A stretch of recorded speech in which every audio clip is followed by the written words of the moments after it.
Today, we're going to dive deep into the world of a parasite that has been shaping human history from the shadows for literally thousands of years. It's time to meet Ancylostoma duodenale, better known as the Old World Hookworm. Okay, let's just start with a number that is, well, it's pretty staggering. 480 million people. That's the estimated number of people infected with hookworms around the globe right now. This is not some ancient problem we're talking about. It's a living testament to just how successful this parasite really is. So let's get properly introduced to the star of our show, the Old World Hookworm. First thing to know, Ancylostoma duodenale is an endoparasite. That's just the scientific way of saying it lives inside of us, making a home in our small intestine. And don't picture a tiny single-celled microbe. Oh no. This is a metazoan, a complex multicellular animal that has absolutely perfected the art of living at its host's expense. And when you look at its scientific classification, you really get the picture. This isn't some rogue germ. It's a full-on member of the animal kingdom. It's a type of nematode or roundworm, belonging to a family of highly specialized, blood-sucking experts. The adult worms themselves are this sort of grayish-white color, and they get their name from that characteristic hook shape they have at their front end. The females are a bit bigger than the males, and for a very good reason. Get this. A single female can lay somewhere between 10,000 and 30,000 eggs every single day. That incredible number is the real secret to its worldwide success. And all those thousands and thousands of eggs, well, that's where this parasite's incredible journey really begins. So let's follow its life cycle. So the typical journey starts with something incredibly simple, like just walking barefoot on contaminated soil. From there, these microscopic larvae burrow right through your skin.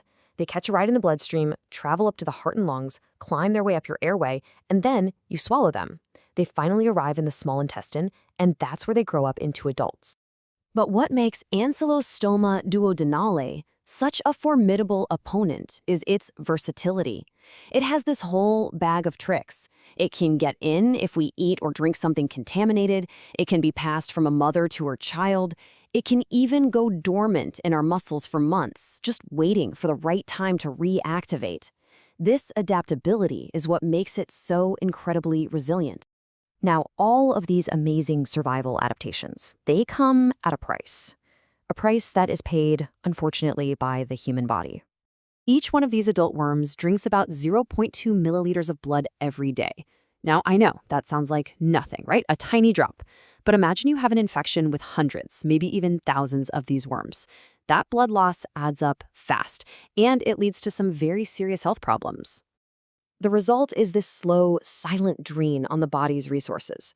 The constant blood loss leads straight to iron deficiency anemia and malnutrition.